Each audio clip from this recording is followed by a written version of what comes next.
네, 강프로입니다. 자, 테크윙 보겠습니다. 자, 테크윙 일단 14% 빠졌습니다. 그리고 미증시가 또 빠졌습니다. 또 월요일 날 하락한다고 생각하시는 분들이 있을 것 같아요. 자, 근데 월요일 날 시가는 약세 출발하겠죠. 너무 이거는 그냥 너무 당연한 거예요. 근데 약세 출발한 이후에 어떻게 될 거냐? 자, 그럼 약세를 보인 이유가 뭐겠느냐? 그 부분부터 체크를 해봐야겠죠.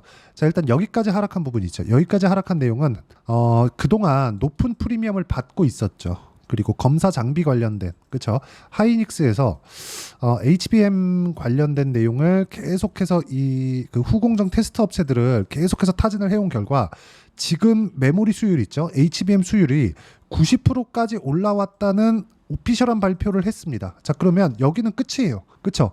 더 이상 이제 성장할 수 있는 폭이 없느냐? 그건 아니지만 양적인 성장을 해야 될 구간까지 왔습니다. 근데 양적인 성장을 할 수 있는 상황에서 뭐가 붙었죠? 삼성전자에 대한 HBM 통과가 붙었습니다. 근데 여기서 우리가 봐야 되는 건 딱 한 가지예요. 여기까지 내리는 건 오케이. 근데 여기서부터 62평 이탈하고 이거 하락한 거 있죠? 15% 금요일 날 하락한 거. 요거 하락한 거 하고요. 그리고 여기 플러스 월요일 날 추가적으로 하락할 수 있는 부분, 시가 갭을 얘기를 하는 겁니다. 이 부분에서 추가적으로 약세를 보일 수 있겠느냐? 오늘은 그 부분에 집중을 할 겁니다. 자, 첫 번째. 여기까지 하락하는 건 프리미엄을 받았었던 부분을 반납하는 게 맞아요. 그건 맞습니다. 그건 맞는데 여기부터 62평 이탈하고 15%더 빠졌죠? 15%더 빠진 부분은 경기 침체 관련된 내용을 먼저 반영한 것이다. 자, 경기 침체는 왜 오느냐? 그 부분을 보셔야 돼요. 자, 이 내용 때문에 그렇습니다. 자, 8월 1일부터 미국의 경기 침체 관련된 내용이 불붙기 시작했죠. 그러면서 시장이 급격하게 하락을 했는데 이 내용을 보시면 돼요. ISM 제조업 지수, 그리고 나서 금요일 날, 오늘 새벽에 마감된 미증시, 토요일 날 새벽에 마감된 미증시에서 급락을 한 이유는 이게 뭡니까? 고용 때문에 그렇습니다. 고용 꺾이고 제조업 지수 꺾이고, 그럼 뭐가 옵니까? 침체가 올 수도 있겠구나. 자, 그럼 뭐예요? 인플레이션은 끝났겠구나. 그럼 어떻게 돼요? 금리 인하하겠구나. 이렇게 연결이 되는 겁니다. 근데 금리 인하를 하는데 주가는 왜 내려? 원래부터 올라왔었기 때문에. 테크윙이 올라가는데 어떤 이유가 필요하죠? 반도체 경기가 살아야 됩니다. 즉 하이닉스에 대한 상황이 좋아야 돼요. 하이닉스에 대한 상황이 좋으려면 뭐가 좋아야 되죠? 엔비디아에 대한 상황이 좋아야 됩니다. 근데 엔비디아는 미증시에 대한 움직임을 보면 명확하게 알 수 있는 부분이 있죠. 자, 조금 보기 어렵더라도 제가 전체적인 내용을 보여드리기 위함이니까 이 부분을 반드시 보셔야 됩니다. 전체적으로 반도체 종목군들이 하락한 건 맞습니다. 그중에서 가장 돋보인 건 인텔이에요. 인텔이 26% 하락했는데 인텔은 개별적인 문제가 있습니다. 이거 빼고. 그리고 지금 가장 중요한 거 엔비디아죠. 미증시가 급락을 하는 가운데 엔비디아는 가장 가격대를 잘 버텼습니다. 실제 제가 엔비디아 주가를 비교해서 보여드리면 명확하게 구분 지어지는 게, 자, 인텔과 그리고 엔비디아의 주가입니다. 자, 내용 보세요. 어떻습니까? 23년도에 AI 시대가 도래했고 인텔의 주가는 어떻게 됐죠? 계속해서 올라갔습니다. 자, 근데 엔비디아도 계속해서 올라갔죠. 자, 그러면 엔비디아 같은 경우에 지금 인텔과 같은 위치에 들어오려면 여기 20불까지 내려가야 됩니다. 여기서부터 80%더 빠져야 돼요. 이런 상황이 나올까요? 이런 상황이 나오기에는 실제 엔비디아의 주가 상승폭, 그리고 실적에 대한 증가폭이 너무도 뛰어납니다. 이거는 비교할 게 없을 정도로 뛰어난 지금 그런 상황이에요. 그럼 우리가 이쪽 구간에서 봐야 되는 건 뭐예요? 엔비디아의 실적까지는 반도체 등락이 있을 수 있겠지만 경기 침체 관련돼서는 혹시 침체가 온다고 하더라도 주가 반영이 끝났구나. 왜? 그 뒤에 대응할 수 있는 방법이 있으니까 금리 인하를 포함해서 양적 완화까지 이쪽으로까지 연결될 수 있습니다. 고용이 꺾이면 이게 가능하다. 왜? 인플레이션이 잡히니까. 자, 그럼 답은 나왔죠? 우리가 모든 부분, 상승 그렇고 하락 그렇고 가격이 먼저 반영하기 때문에 가격이 먼저 반영하는 구간에서 우리가 어떤 식으로 매매 타점을 잡을지가 중요하고, 그 타점을 잡는 부분에 있어서 이해를 하고 가격적인 부분을 봤을 때 이 정도의 수익 구간을 낼 수 있습니다. 1월 1일부터 8월 3일까지 제 계좌 수익은 300%가 넘고요. 이 부분을 실전에서 어떻게 매매를 했는지 보면 정확하게 상승하는 구간을 공략했다는 점이 중요합니다. 상승하는 구간에 제가 전체적으로 주식을 계속해서 가지고 있었던 게 아닙니다. 자, 내용 보시면 올라가는 구간에서 매매를 했을 때 꾸준하게 수익이 발생하는 부분, 이런 부분이 발생하기 때문에 매매하는 과정에서 내가 가격을 보는 건 너무 중요하다.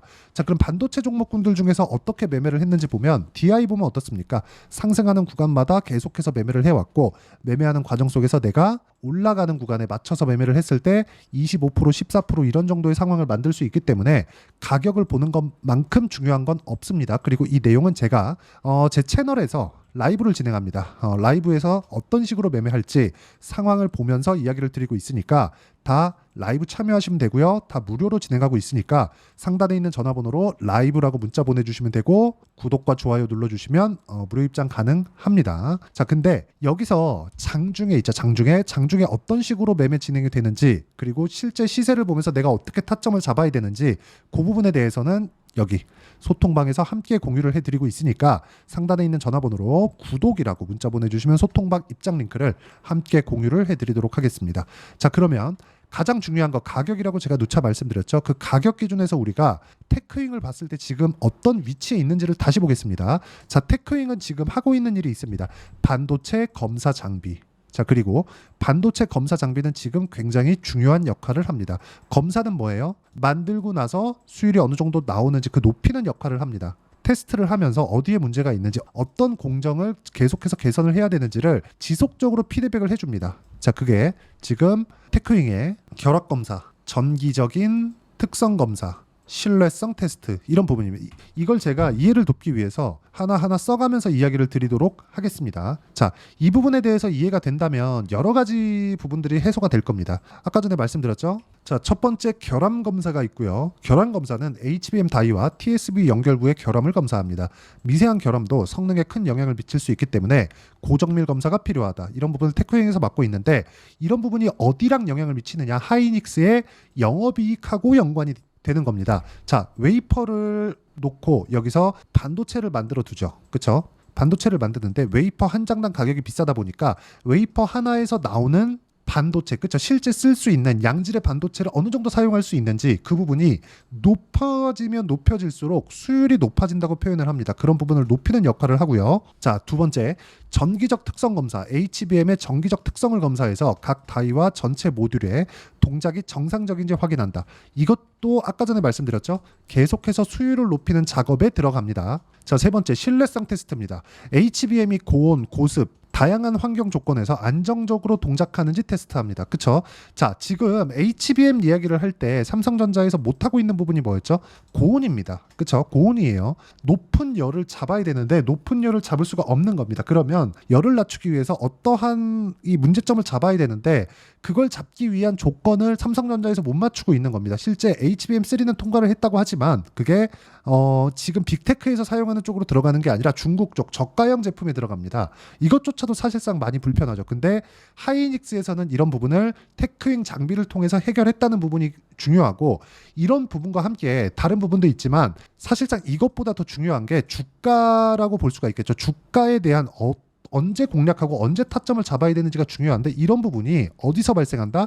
실적보다 먼저 올라가는 가격에 의해서 발생한다. 그리고 테크윙은 추가 상승이 가능하지만 테크윙이 추가 상승을 하기 위한 조건은 딱 한 가지죠. 실적이 앞으로 좋아지겠는가. 근데 좋아지는 부분, 좋아지는 그 기준치가 계속 낮게 위치해 있었을 때는 어떻게 될까요? 지금 실적은 나쁘지만 앞으로 좋아질 수 있는 조건이 만들어지겠고 앞으로 좋아질 수 있는 조건은 지금 낮아야 된다는 거죠. 올해 예상치가 600억입니다. 근데 600억인데 시가총액 어느 정도죠? 1조 6천억. 그렇죠? 자, 그럼 여기까지 보면 600억을 달성한다고 하더라도 1조 6천억의 지금 시가총액은 낮은 시가총액이라고 볼 수는 없습니다. 그렇죠? 자, 보세요. 600억의 10배 6천억 곱하기 3 1조 8천억이죠. 대략 20 몇 배 정도의 시장 평가를 받고 있는 거예요. 평균적으로 성장주들의 평균 PER이 25배에서 30배 정도가 나옵니다. 딱 여기에 걸려 있는 겁니다. 자, 그러면 이쯤 구간에서는 반등이 나와야 되는 게 맞아요. 자, 그런데 여기서 빠지는 건 뭐예요? 미국의 경기 침체를 먼저 반영하는 결과입니다. 자, 그럼 지금 경기 침체가 실제 올 수도 있겠지만 안 올 수도 있겠죠. 근데 온다고 하더라도 주가 반영이 됐기 때문에 여기부터는 매도할 필요가 없다. 이쪽 구간에서 우리가 매수할 수 있는 타점을 잡아야 되는 게 필요하지만 가격 확인이 필요하다.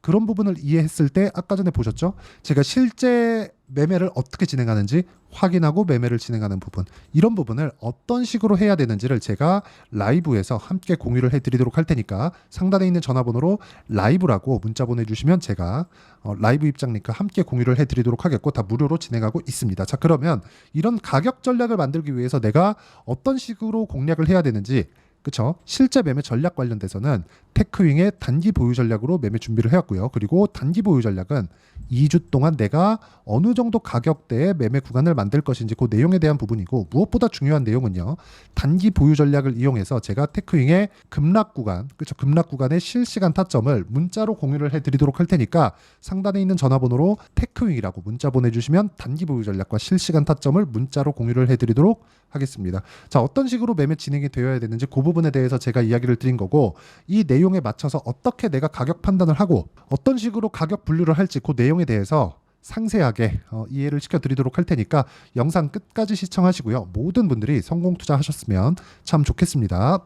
자, 24년도가 돼도 여전히 시장은 녹록지 못합니다. 이런 상황이 벌어지는 건 어쩔 수 없습니다. 이런 상황에서도 수익이 나는 종목들의 구조는 변하지 않습니다. 즉, 대시세 종목에 대한 구조는 변하지 않는다는 거고, 실제 제가 소통방에서 지속적으로 이야기를 드리고 있는 내용도 대시세 종목이나 시장 주도주를 공략하는 건 철저하게 가격 분석을 하라고 이야기를 드리고, 가격 분석 이후에는 이슈에 대한 파악, 그리고 이슈를 파악하고 나서는 다시 내가 얼마에 매수할지 그 타점에 대한 부분을 지속적으로 언급을 하고 있습니다.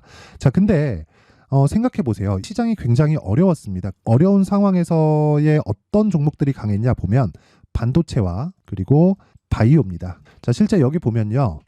HLB에 제가 실제 매매한 내용을 띄워놓고 보여드리고 있는데, 1월 22일부터 매매를 시작해서 4일 동안 31%의 수익 마감이 됐고요. 그리고 여전히 신고가 종목입니다. 자, 그리고 그 다음 어보브 반도체, 이름을 보시다시피 반도체 종목이죠. 그리고 AI 반도체는 지속적으로 강세를 보이고 있습니다. 이 종목도 신고가를 먼저 달성한 이후에 제가 21%의 단기간에 21%의 큰 수익을 내고 마감이 됐습니다. 다시 재공략을 준비하고 있고, 이런 부분은 소통방에서 다 공유를 해드립니다. 자, 그리고 코세스, 자, 코세스 같은 종목도 당연히 그쵸, 신고가 종목이고요. 그리고 반도체 종목입니다. 이 종목도 영업일 기준에서 이틀 동안 대략 한 15%의 수익 마감이 됐습니다.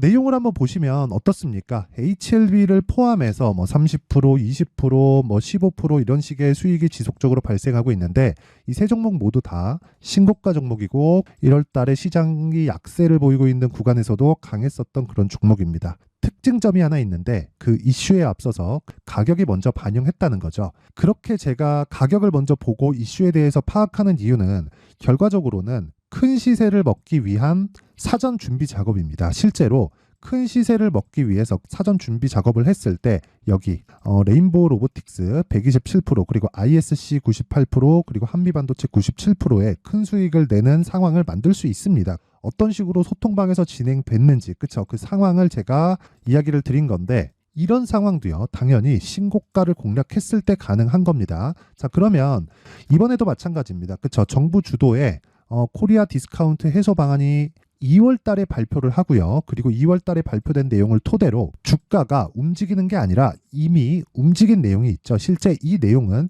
크게 중요한 게 아니라는 겁니다. 실제 움직인 내용을 보면, 자, 기아차입니다. 실제로 12월 달에 신고가를 만들어 놓고 정부에서 입김을 불어 넣으니까 순식간에 기아차를 포함해서 현대차 같은 거대 기업들의 주가가 2주도 채 되지 않아서 40% 정도의 큰 시세를 냅니다. 자, 그러면 우리는 어떤 종목을 봐야 될까요? 이슈를 파악해야 되는 것도 맞지만 철저하게 가격에 맞춰서 매매를 해야 되는 게 당연히 중요합니다. 정부가 주도하는 정책 방향이 있겠죠. 그 방향에 맞춰서 우리가 종목을 찾을 필요가 있다. 자, 그러면 답이 나왔습니다. 정부가 주도하는 방향에 맞춰서 제2의 기아차를 찾는 게 지금은 중요하다. 근데 정부 정책의 방향에 맞게 가자. 그랬을 때 앞서서 제가 보여드렸었던 내용인 여기 레인보우 로보틱스 127%, 그리고 ISC 98%, 그리고 한미반도체 97%와 같은 수익을 낼 수 있습니다. 물론 시간에 대한 부분은 최소 2주의 시간이 필요하고요. 그리고 최장 3개월 안에 끝내야 됩니다. 자, 기아차의 시세를 보셨던 것과 같이 2월 달에 정부 정책의 방향이 결정되고요. 바로 3월 달이면 시행입니다. 자, 그러면 우리는 거기에 맞춰서 당연히 종목을 찾아야 되고, 제가 제2의 기아차를 찾아놨습니다. 제가 아까 전에 소통방에서 이야기를 드렸었던 내용 다 공개를 해드렸는데, 그 내용처럼 종목만 받고 싶다 하시는 분들은요, 상단에 있는 제 전화번호로 대시세 자, 대시세라고 문자를 보내주시면 정부 정책의 방향에 맞는 종목을 모든 분들에게 무료로 공개를 해드리도록 하겠습니다. 자, 제가 원하는 건 채널 성장이 목적입니다. 자, 그래서 구독과 좋아요 꼭 좀 부탁드리고요. 모든 분들이 정부 정책에 맞는 방향으로 매매를 이어가서 큰 수익 보셨으면 좋겠습니다.